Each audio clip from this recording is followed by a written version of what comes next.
एक इंतखाबी जलसा है और यकीनन पिछले कई दिनों से जिद्दोजहद चल रही है हल्के जुबली हिल्स कॉन्स्टिट्यूंसी में कि यहाँ से हमारे उम्मीदवार को कामयाब किया जाए।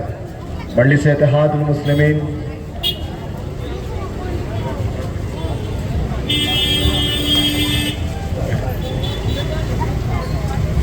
तो मैं आपसे अर्ज़ कर रहा था, काफ़ी तवील इंतज़ार के बाद 1980 में जानी मियाँ साहब यहाँ पर कॉप्शन मेंबर थे इस हल्के जुबली हिल्स असेंबली कॉन्स्टिट्यूंसी में।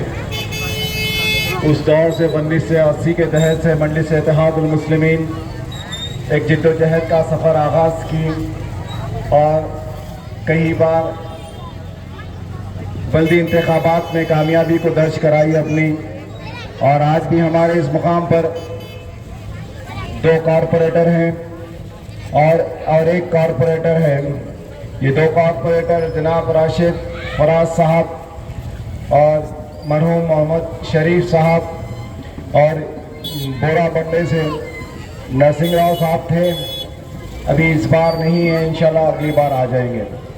तो हल्के जुबली हिल्स कॉन्स्टिट्यूंसी में चाहे वो बोरा बंडा साइट 1, साइट 2, साइट 3 हो या श्री राम नगर हो या एरागड्डा हो या यूसुफपुरा हो या वेंकटगिरी हो या शेखपेट का हल्का हो, हर जगह पे मजलिस इत्तेहादुल मुस्लिमीन ने अपने कॉरपोरेटर हजरात से बेशुमार करोड़ों के तरक्याती काम करवाई है। यकीनन आज हमारे दरमियान में हमारा मुकाबला मजलिस इत्तेहादुल मुस्लिमीन का मुकाबला कांग्रेस पार्टी से है, बीआरएस पार्टी से है और भारतीय जनता पार्टी से है। सारे तेलंगाना में ये बात सुनने में आ रही है कि हम या हमारी पार्टी मामू से अलायंस है, बीआरएस पार्टी से अलायंस है। वो होंगे ये इलाके को छोड़कर। मजलिस इत्तेहादुल मुस्लिमीन इस बार के इंतखाबात में 9 उम्मीदवार को मैदान में लड़वा रही है। मामू की रिश्तेदारी, मामू की मोहब्बत ये 9 हल्कों में छोड़कर है। अगर कोई हजरात ये समझ रहे हैं कि हम यहाँ पर किसी को सपोर्ट करने के लिए हमारे उम्मीदवार को लड़वा रहे हैं, तो ये बात अपने जहनों से निकाल लीजिए। मजलिस इत्तेहादुल मुस्लिमीन ये 9 हल्कों में जिद्दोजहद कर रही है, सीना ठोक कर इलेक्शन लड़ रही है, दंगे की बुनियाद पर इलेक्शन लड़ रही है। हमको यहाँ से जीतना है।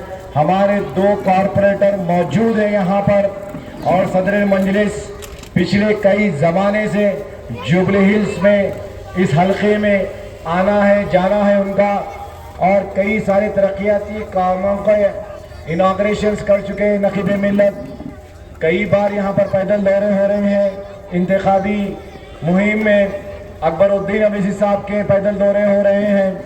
मैं उन लोगों को बता दूं जिनके दिमाग में ये बात बैठी हुई है कि मजलिस इत्तेहादुल मुस्लिमीन यहाँ से किसी को सपोर्ट के लिए नहीं लड़ रही है।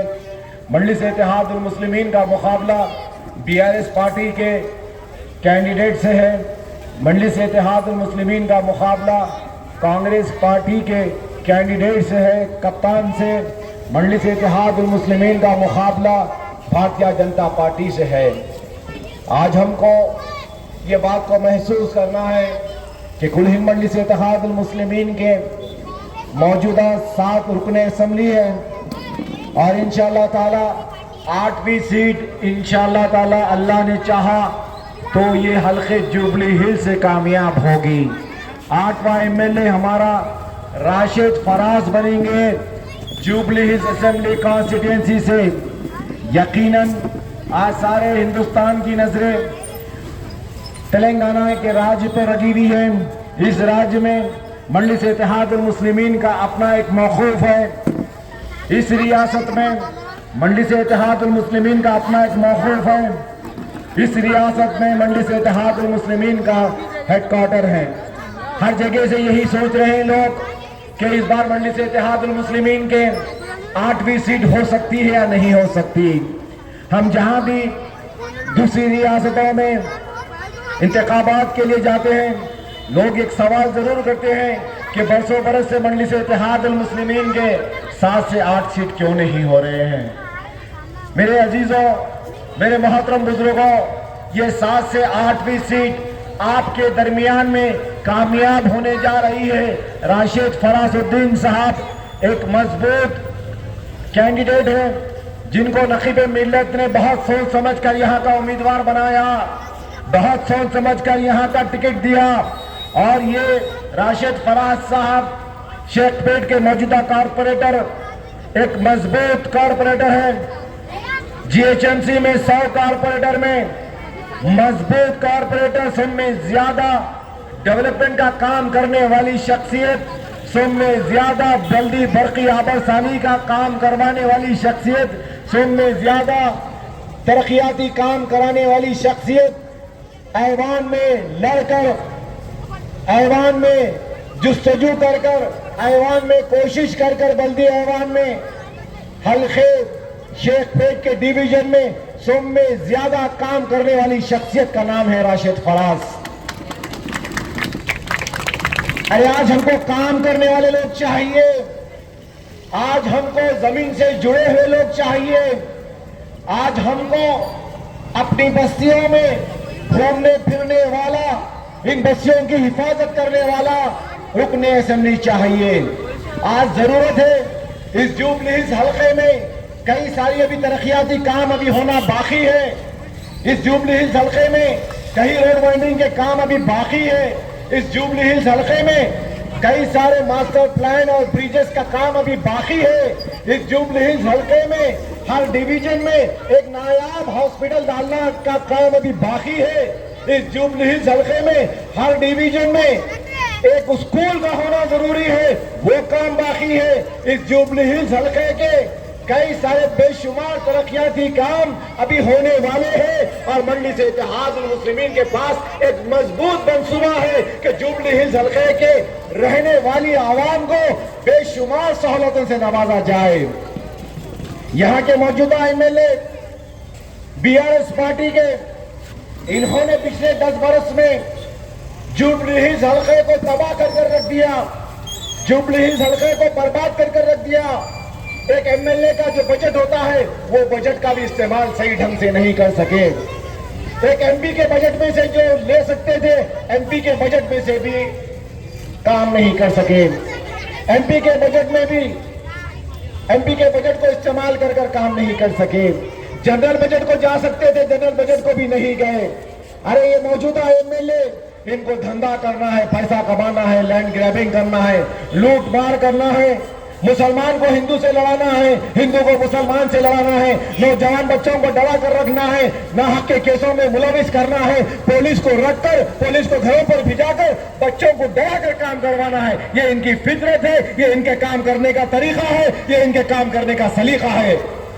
जुबली हिल्स की आवाम और यहाँ के नौजवान मौजूदा एमएलए से बेजार हो गए हैं। इस कॉन्स्टिट्यूएंसी को, इस हल्के को एक नौजवान कायद की जरूरत है। इस हल्के जुबली हिल्स को एक काम करने वाले, जमीन से जुड़े हुए, एक जुनूनी दीवाने पागल जो जिस सजू में काम करते हैं हल्के में, वैसी शख्सियत का नाम फरासुद्दीन साहब है और वैसी शख्सियत की जरूरत है आज हमको। इन बस्तियों में अगर तब्दीली लाना है, जिस तरीके से चंद्रायन गुट्टा हल्का आज एक मिसाल बन गया है सारे तेलंगाना में, जिस तरीके से नामपल्ली हल्का में काम हो रहा है, जिस तरीके से मलकपेट हल्के में काम हो रहा है, ऐसा काम आपके अपने हल्के जुबली हिल्स में भी हो सकता। अरे तारीख उठाकर देख लो, तेलंगाना के 119 हल्के हैं, 119 हल्कों में 119 रुकने असेंबली जो जीत कर जाते हैं ऐवान में, काम करने वाले तो सिर्फ 7 शेरवानियां हैं। काम करने वाले जमीन से जुड़े हैं, जमीन की तकलीफों को समझे हैं, आवाम से जुड़े हुए, नौजवानों के साथ जुड़े हुए हैं, बस्तियों में जुड़े हुए हैं। काम करने वाले तो ये सिर्फ 7 हल्के हैं। और उसी तरीके का काम, जिस तरीके से चंद्रायन गुट्टे में हो रहा है काम, उस तरीके से काम आपके हल्के जुबली हिल्स में भी होगा इंशाअल्लाह ताला।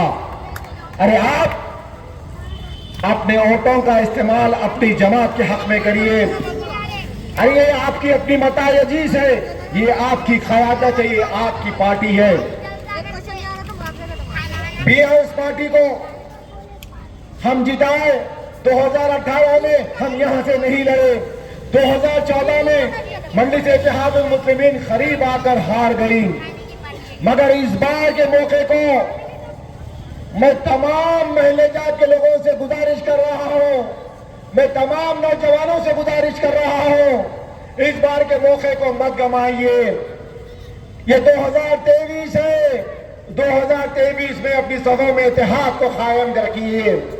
2023 में मजलिस इत्तेहादुल मुस्लिमीन के ये जाबाज उम्मीदवार को कामयाब बनाकर ऐवान में भिजाइए और 5 साल राशिद फराज साहब इन हलकों को चमका कर बताएंगे आपको इंशाअल्लाह ताला।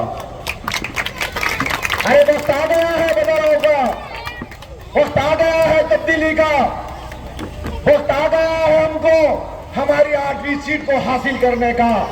ऐ सुन लो हिंदुस्तान के गयूर मुसलमानों, ऐ सुन लो हिंदुस्तान में रहने वाले 32 रियासतों के गयूर मुसलमानों, आपकी अपनी मताए अजीज की एक सीट यहां से बनने जा रही है इंशाअल्लाह ताला। अरे हम काम कर रहे हैं, काम हमारी पहचान, हमारा काम है। औरों की तरह हम जीत कर ऐशो आराम की जिंदगी नहीं गुजारते। मजलिस इत्तेहादुल मुस्लिमीन के जीतने वाले रुकने असेंबली ऐशो आराम की जिंदगी नहीं गुजारते। मजलिस इत्तेहादुल मुस्लिमीन से जीत कर आने वाले रुकने असेंबली अपनी जिंदगी में मौज मस्ती, काम धंधा, कारोबार नहीं करते। अरे मजलिस इत्तेहादुल मुस्लिमीन में जो रुकने असेंबली जीत कर आता है 5 साल के लिए अपने आप को दारुसलाम मरकज के लिए, नखीब मिल्लत की हिदायत के लिए और इन हल्के की आवाम के लिए वक्फ कर देता है, वक्फ कर देता है।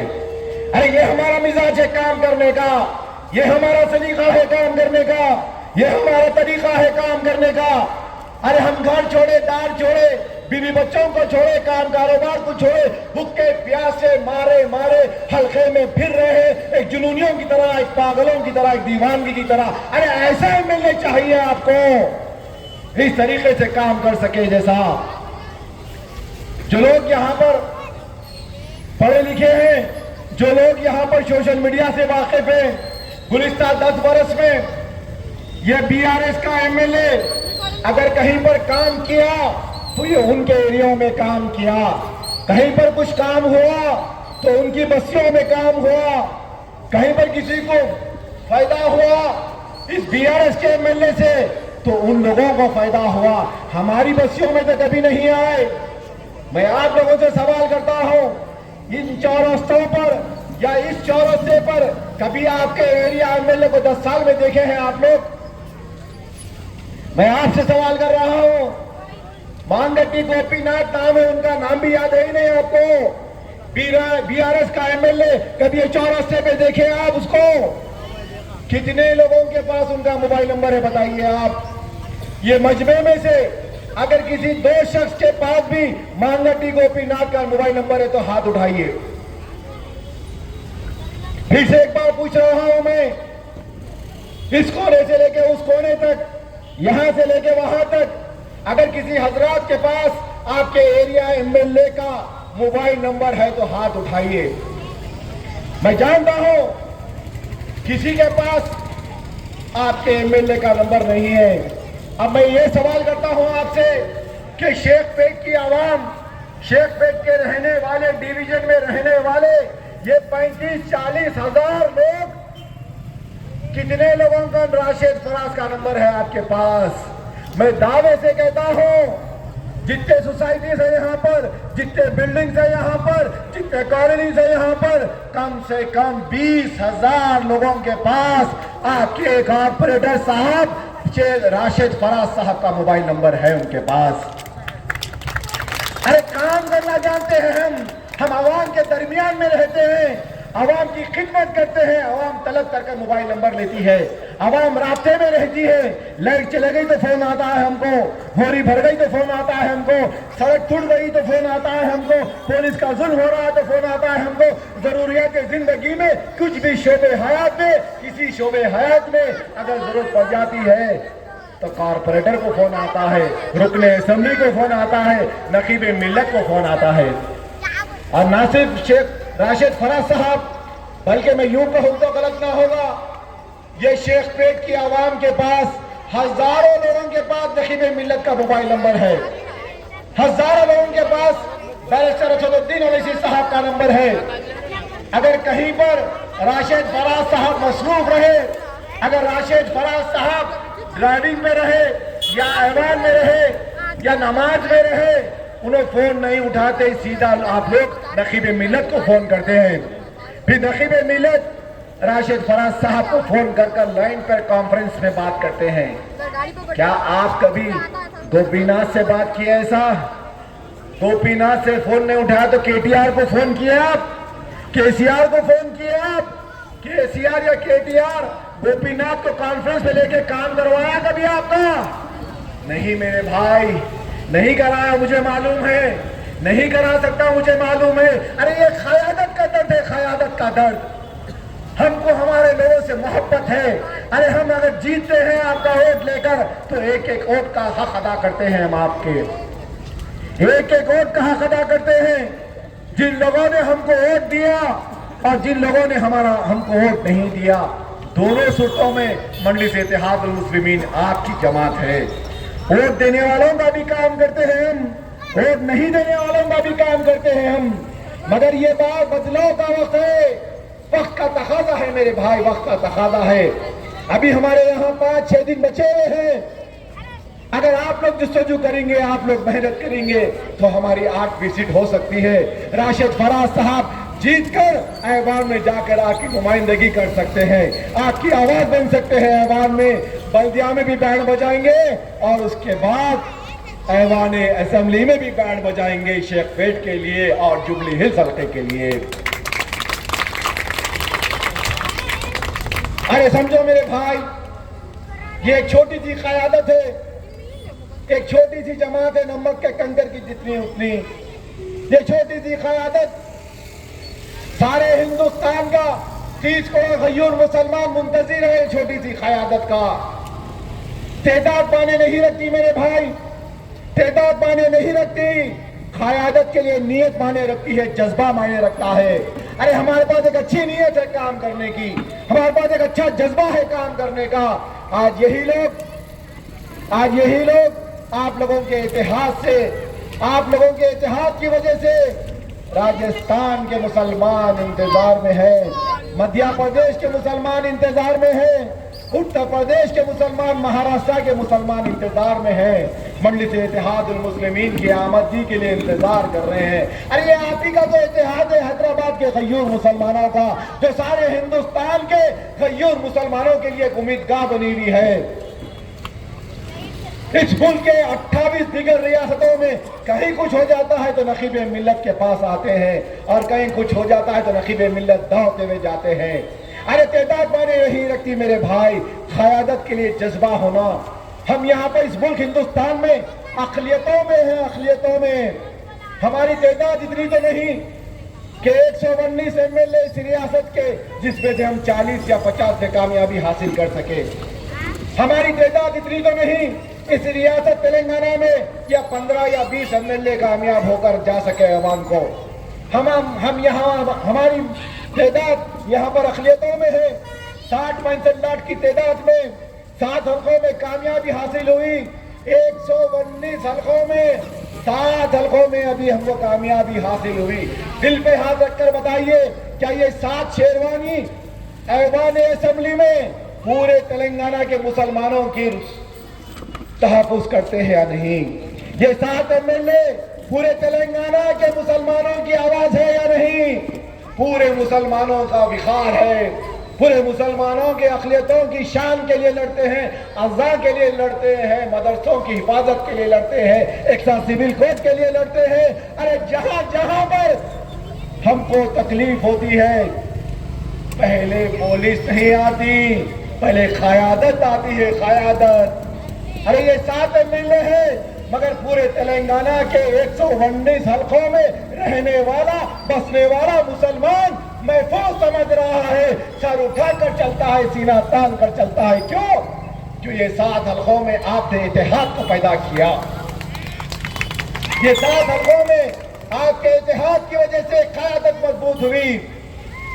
यकीनन खुदा की कसम, मैं खत्म खाकर कहता हूं, अगर 8-10 एमएलए हमारे उत्तर प्रदेश में आ जाए, उत्तर प्रदेश के 450 रुकने असेंबली के ऐवान में तादाद माने नहीं रखेंगी। इंशाअल्लाह ताला उत्तर प्रदेश में अगर हमारे 10 रुकने असेंबली कामयाब हो जाएंगे तो मैं ये दावे के साथ कहता हूं, योगी का वजूद खत्म हो जाएगा वहां से, बुलडोजर की सियासत खत्म हो जाएंगी वहां से, मामलिंग खत्म हो जाएंगी वहां से। अरे मदरसों को बंद किया जा रहा है उत्तर प्रदेश में, मसाजिद से अज़ान के लिए लाउडस्पीकर को निकाला जा रहा है, कई सौ मस्जिदों को ताले डाल दिए हैं केसों में मुलवी से सदारत के लिए, फिरकों के लिए। और योगी हुकूमत चाहती है कि फैसले जब तक नहीं आएंगे यहाँ पर नमाज नहीं होंगी। अरे पुरसाने हाल नहीं है, मॉबलिंग के नाम पे मारे जा रहे हैं हम, गौ मास के नाम पर मारे जा रहे हैं हम, मुसलमान खबरस्तानिया पाकिस्तान कहा के मारा जा रहा है हम, मसाजिद की अदा के लिए मारे जा रहे हैं हम। अरे क्या क्या दास्तान सुनाऊं, क्या क्या बताऊं वहां की बर्बादी। बस दिल पे हाथ रखकर एक बात का मेरे जवाब दो आप, उत्तर प्रदेश में रहने वाले मुसलमानों से बेहतर मुसलमान तेलंगाना में जिंदगी बसर कर रहा है या नहीं? मैं आपसे सवाल कर रहा हूं, जो खौफ की जिंदगी उत्तर प्रदेश में है, जो खौफ की जिंदगी मध्य प्रदेश में है, जो खौफ की जिंदगी महाराष्ट्र कर्नाटक में है, जो खौफ की जिंदगी बिहार और झारखंड में है, वहां से बेहतर मुसलमान तेलंगाना का है, मैं ये दावे से कहता हूं। क्यों? यहाँ पर आपने इत्तेहाद का काम किया, आपने इत्तेहाद को मजबूत किया, क़यादत को मजबूत किया, एक क़ायद को पैदा किया आप। यकीनन अगर आज सारे हिंदुस्तान में मुसलमान सर उठाकर जीना चाहता है तो सियासी ताकत का होना जरूरी है, एक सियासी मरकज होना जरूरी है मेरे भाई, एक सियासी मरकज होना जरूरी है। मैं आप लोगों से गुजारिश कर रहा हूं, भीख मांग रहा हूं, इंतजा कर रहा हूं, ऐ मेरे खयूर मुसलमानों, इस चौराहे से एक दीवाना तुमको आवाज दे रहा है, इस चौराहे से एक दीवाना तुमको फरियाद कर रहा है। 2023 का मौका बहुत अच्छा है, थोड़ी सी लापरवाही रहेंगी, फिर ये गुड़ुम्बा जीत कर आ जाएगा, बीआरएस आ जाएंगी। मेरे भाई बदलो, 8वीं सीट आपके हाथ में, मेरे बुजुर्गों, मेरे नौजवानों, आपके हाथ में 8वीं सीट। यहाँ इत्तेहाद को कायम करो, अपनी जमात के हक में वोट दो, राशिद फराज साहब को जीत कर ऐवान में भिजाओ। आपके हल्के की जिम्मेदारी 5 साल के लिए राशिद फराज साहब ले लेंगे, इस जुबली इस हल्के के गोरखा बनकर काम करेंगे, होमगार्ड बनकर काम करेंगे, सिक्योरिटी गार्ड बनकर काम करेंगे, वॉचमैन बनकर काम करेंगे, आपके हलकों की हिफाजत करेंगे, आपकी आबादियों की हिफाजत करेंगे, आपके काम कारोबारों की हिफाजत करेंगे, मसाजिद की हिफाजत करेंगे, मदरसों की हिफाजत करेंगे और तरक्याती काम बेशुमार कर कर आपको बताएंगे। ये नकीब मिलत की क़यादत है, ये असदुद्दीन अवैसी साहब की क़यादत है। यहाँ पर कोई एमएलए बच नहीं सकता, कोई एमएलए जीते बाद बच नहीं सकता। अरे दिन के 16 घंटे, साल के 365 दिन और 5 बरस के लिए अपने आप को वक्त कर देना है इस कौम और मिल्लत के लिए। ये नौजवान तैयार है आपके लिए काम करने के लिए, ये नौजवान को आप आजमा चुके हैं। शेखपेट के कारपोरेटर के जैसा काम कोई कारपोरेटर नहीं किया।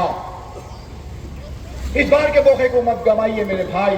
वो कप्तान कहते हैं कि उन्होंने जीत कर आने वाले हैं, वो कप्तान कहते हैं कि मजलिस इत्तेहाद उल मुस्लिमीन के उम्मीदवार को यहां से हरवा कर वो जीत कर आने वाले हैं।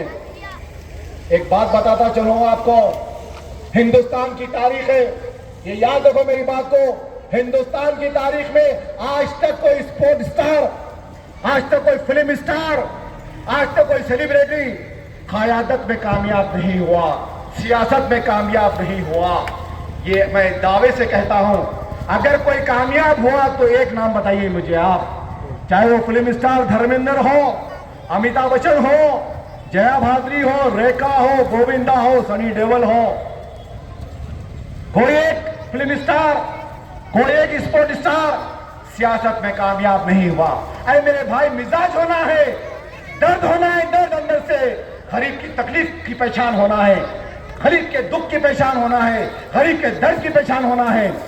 ये ऐशो आराम की जिंदगी गुजारने वाले, अपनी अय्याशों में जिंदगी गुजारने वाले, ये नाइट लाइफ पबों की जिंदगी गुजारने वाले, ये शराब नोश करने वाले, ये मौज मस्ती करने वाले, ये लोग जमीन से कभी नहीं जुड़ सकते। एक मिसाल आपके दरमियान में मौजूद है। उत्तर प्रदेश मुरादाबाद में 2009 में कप्तान को वहां का मुसलमान, वहां का गयूर मुसलमान एक तरफा वोट देकर कामयाब किया। मुरादाबाद में एक साइड इलेक्शन हुआ पूरा अजहरुद्दीन की मोहब्बत में, हिंदुस्तान के बेटे की मोहब्बत में, हिंदुस्तान के सुपरस्टार की मोहब्बत में, हिंदुस्तान के कप्तान की मोहब्बत में। मगर कप्तान को कुछ आता ही नहीं।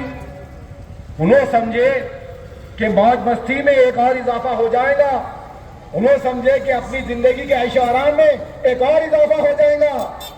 मगर जब जमीन पे उतरे तो ये बहती हुई मोहरियां, ये टूटे सड़कें, ये टूटे नाले, ये बस्तियां, ये दवाखाने, ये स्कूल, ये बजट, ये काम सैंक्शन करवाना, ये चक्करा मारना, अरे रे रे रे रे, ये हमारे से नहीं होता।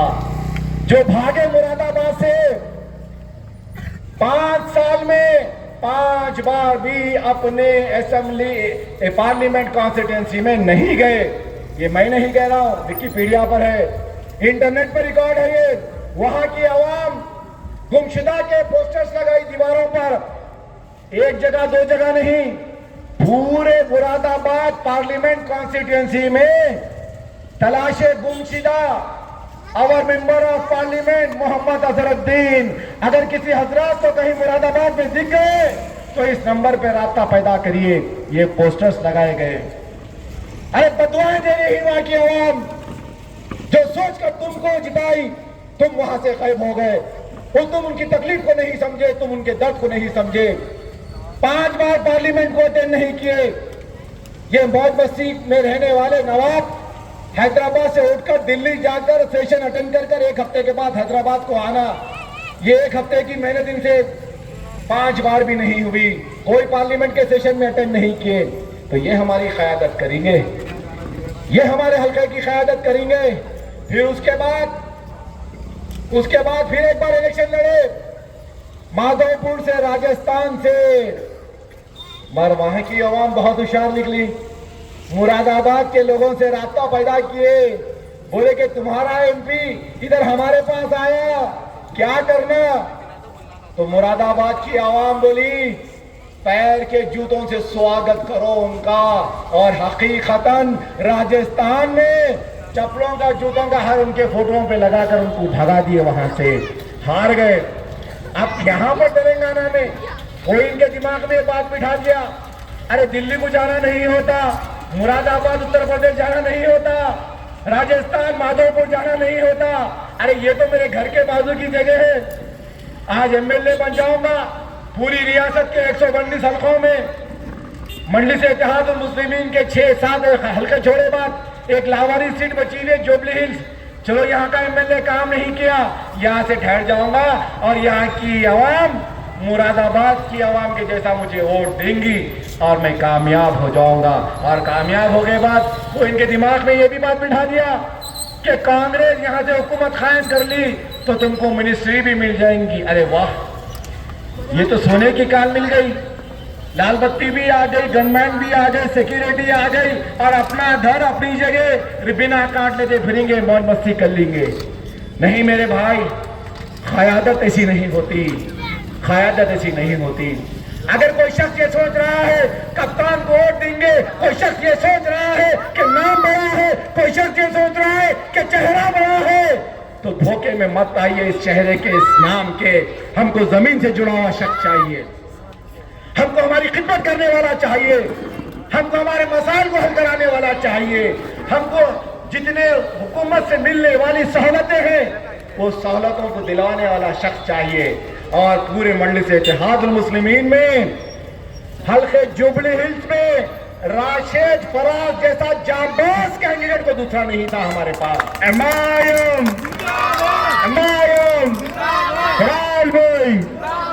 मजलिस इत्तेहादुल मुस्लिमीन जिंदाबाद। अरे पहचानो काम करने वालों को, पहचानो काम करने के जज्बे को, अरे खतर करो ऐसे लोगों की। मैं दावे के साथ कहता हूं, पूरे हिंदुस्तान के 29 रियासतों में जिस तरीके से काम मजलिस इत्तेहादुल मुस्लिमीन करती है, इस मुल्क हिंदुस्तान के 29 रियासतों में रहने वाले 55 सियासी जमात से जीतने वाले 7,500 एमएलए में कोई एमएलए हमारी मजलिस इत्तेहादुल मुस्लिमीन के जैसा काम नहीं कर सकता। मैं हिंदुस्तान फिर कर बता रहा हूं, मैं उत्तर प्रदेश, महाराष्ट्र, कर्नाटक, बिहार, झारखंड, गुजरात, ये जगहों पर फिर कर काम कर बता रहा हूं। अरे जीतते हैं पैसा खिलाकर, जीतते हैं नौजवानों को 200-500 रुपए देकर वोट लेते हैं, और जीते बाद 4 साल के लिए सौदेबाजियां होते, जमीनों पे कब्जा होता, रियल एस्टेट होता, बिजनेस होता, लूटमार होती, दंगे फसाद कराते, पुलिस को रखकर डराते, और फिर चौथे साल के बाद फिर निकल जाते हैं अगले टर्म की तैयारी के लिए। वाहिद एक जमात है मजलिस इत्तेहादुल मुस्लिमीन आपके दरमियान में, जो 5 साल दिन के 365 दिन और एक दिन के 16 घंटे काम करने वाले कोई है तो जनाब अहमद मलाला साहब, जनाब मिराज हुसैन, जाफर हुसैन मिराज साहब, कौसर मुहिउद्दीन साहब, अकबरुद्दीन अवैसी साहब, अहमद पाशा कादरी साहब, मुमताज साहब। अरे ऐसे एमएलए हैं हमारे पास, और ऐसे एमएलए जो रिटायर्ड हो रहे हैं उनके पास जो दूसरे चेहरे आ रहे हैं, उनसे ज्यादा जज्बा लेकर आ रहे हैं, उनसे ज्यादा जोश लेकर आ रहे हैं, अवाम के लिए मर मिटने का जज्बा लेकर आ रहे हैं आपकी खिदमत करने के लिए। समझो मेरे भाई, इस बार के मौके को मत कमाओ, फिर आपसे मुलाकात होंगी नहीं होंगी, कब होंगी नहीं मालूम। अरे अपने हल्के को पकड़ कर रखो, अपनी क़यादत को यहाँ पर एक बार जमा दो। ये तारीख गवाह है, मजलिस इत्तेहादुल मुस्लिमीन एक बार जहाँ से जीत कर आती है, कब्जा नहीं छोड़ती उस हल्के का। अगर 2023 में राशिद फराज साहब यहाँ से कामयाब हो गए, ये नौजवान है, इंशाअल्लाह ताला एक बार जीतेंगे, एक बार कामयाब होंगे, एक बार आपकी जो खिदमत करके बताएंगी। मेरा चैलेंज है, मैं दावे के साथ कह रहा हूं, आप लोग आने वाले 20 साल तक राशिद को एमएलए बनाते जाएंगे, यहां से बनाते जाएंगे, बनाते जाएंगे, बनाते जाएंगे। अरे नौजवान है, जज्बा है, गर्म खून है, काम करने का एक जुनून है। समझो क़यादत को, समझो क़यादत को।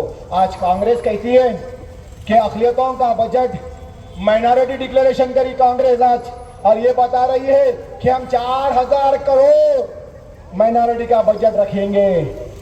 एक बात मैं आपसे बता दूं, ये 4000 करोड़ का माइनॉरिटी डिक्लेरेशन कांग्रेस दे रही है, मगर हकीकत की ये है बात कि आज हमारा बजट यहाँ पर 5158 करोड़ का बजट है, और कांग्रेस चाहती है कि 4000 करोड़ का बजट दे।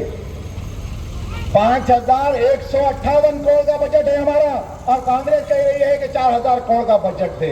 अब कैसा मैं आपको बताऊं, माइनॉरिटी बजट हमारा, माइनॉरिटी वेलफेयर बजट हमारा है 2200 करोड़ का।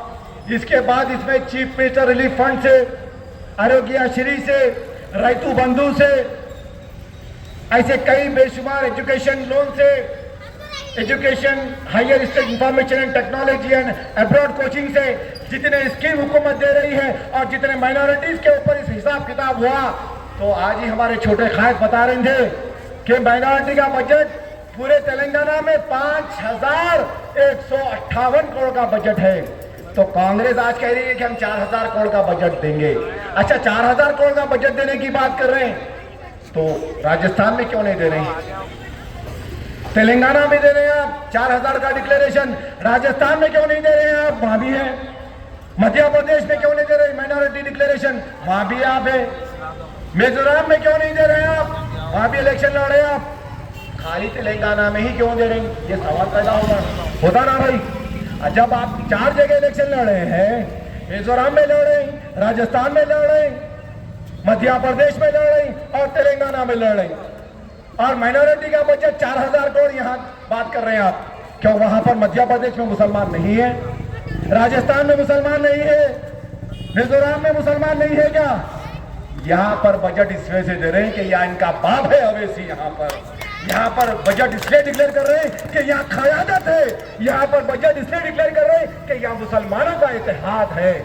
मामू पहले से ही दे रहे हैं। अब मामू की टक्कर पे मामू दे रहे 5158 करोड़। इनको हिसाब किताब नहीं आया, इन्हों समझेंगे खाली 2200 करोड़ है।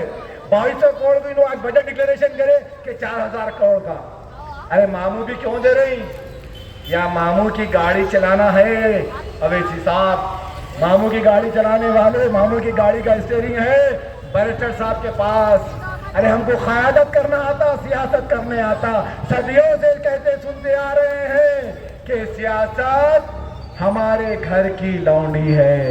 और यकीनन मैं एक बात बोलता हूं, आज अगर 5158 करोड़ का माइनॉरिटी बजट है तो आने वाले 5 साल में इंशाअल्लाह ताला, मेरी बात लिख कर रख लीजिए, 10,000 करोड़ के ऊपर होगा ये बजट, 10,000 करोड़ के ऊपर। वो चाहते हैं कि मजलिस इत्तेहादुल मुस्लिमीन कमजोर हो।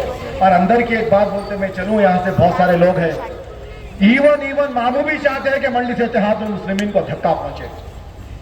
मामू की भी दोस्ती पे कभी भरोसा करना नहीं है, ये दगाबाज है, दगाबाज। सामने से मीठी मीठी बातें करेंगे, सामने से अकबर साहब असद साहब बोल के हाथ जोड़ेंगे, मगर पीछे से छुरा भोगने का फन इनके पास भी है, वो देख चुके हैं हम। मामू की क़यादत पे भी हमको भरोसा नहीं है, मगर हम मजबूर हैं। चारों तरफ जहरीले सांप है, सांप, कोई हमारा अपना नहीं है।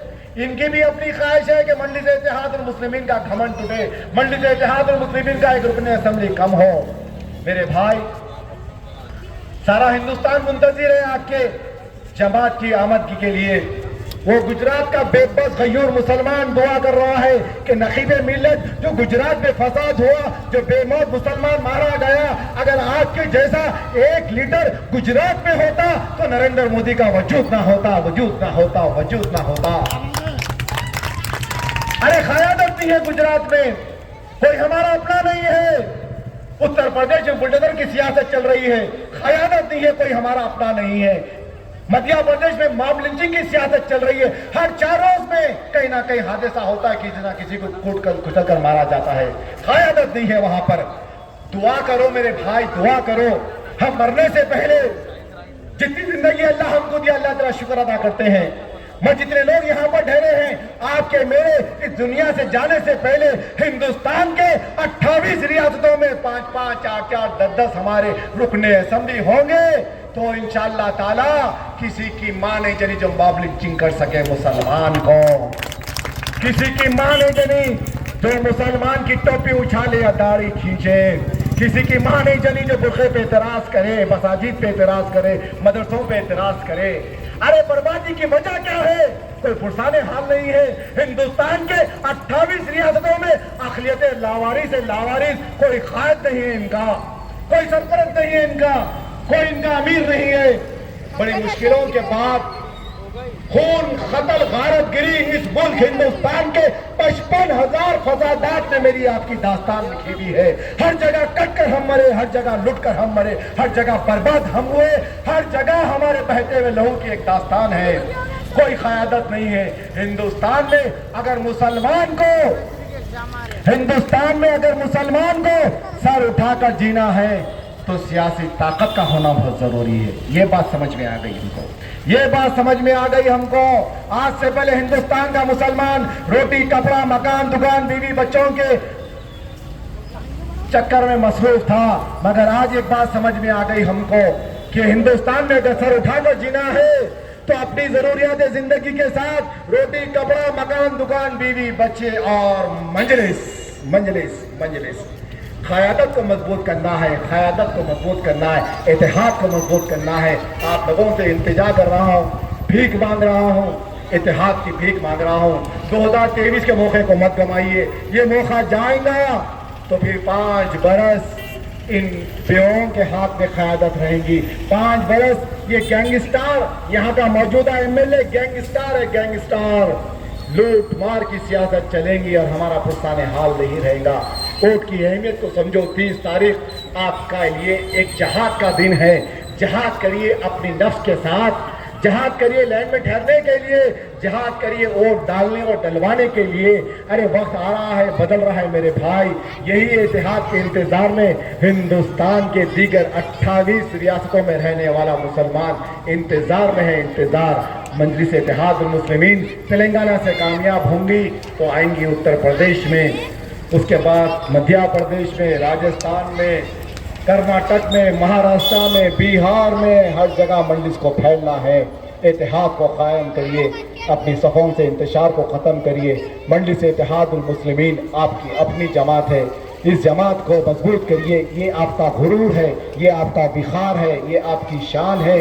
यही आपकी शरीयत की हिफाजत करने के लिए ऐवानों में पुकारती है। शुक्रिया, खुदा हाफिज़, वाक़िद दवाना, अल्हम्दुलिल्लाह। अब मैं